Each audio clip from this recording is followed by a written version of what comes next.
Hier, Bénédicte vous a parlé de la façon de prendre soin de soi et moi je vais vous proposer de voir comment prendre soin de l'autre, soin de votre conjoint. Je ne sais pas si vous connaissez ce livre qui s'appelle Les langages de l'amour de Gary Chapman.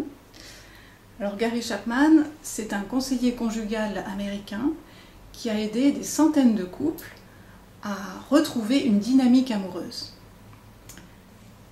Il a constaté que souvent le problème, c'est que dans un couple, on ne parlait pas et on ne comprenait pas le même langage d'amour. Alors Gary Chapman a distingué 5 langages d'amour. Si c'est le langage d'amour de votre conjoint, il va être très sensible à la façon dont vous remarquez à voix haute tous ses côtés positifs. Il va être aussi très sensible aux remarques négatives, évidemment. Donc peut-être que durant ces semaines, entraînez-vous à souligner tout ce qui est positif chez lui. Ça peut être tu es vraiment belle aujourd'hui, j'adore cette robe, vraiment je trouve que tu es très persévérant. C'est génial la façon dont tu as parlé aux enfants tout à l'heure, vous voyez? Ce sont les moments où vous accordez à votre conjoint vraiment toute votre attention, votre écoute, votre compréhension, votre ouverture de cœur. Alors ça peut être prendre 20 minutes assis tranquillement sur le canapé, sans écran, sans journal. Vraiment vous êtes tout à lui ou tout à elle. Ça peut être faire une petite balade autour du pâté de maison, prendre un repas en amoureux. Voilà, partager une activité qu'il apprécie particulièrement. Jardiner, cuisiner, jouer, danser ensemble dans le salon. Il n'a pas forcément besoin de conseils ou de solutions à ses problèmes ou à ce qu'il vous expose. Il a vraiment besoin que vous soyez là et que vous partagiez avec lui ce qu'il vit et ce qu'il ressent.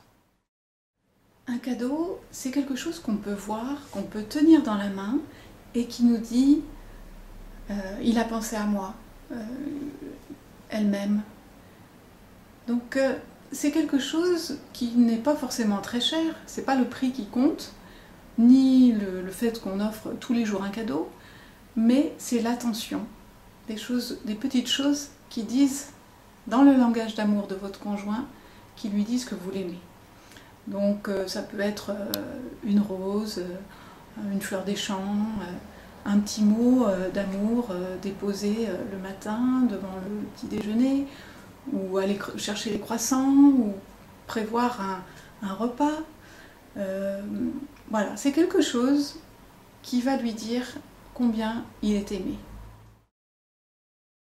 Si votre conjoint est sensible à ce langage d'amour, il va vraiment se sentir aimé, reconnu, soutenu, si vous l'aidez spontanément, gratuitement, dans les tâches qu'il a à accomplir.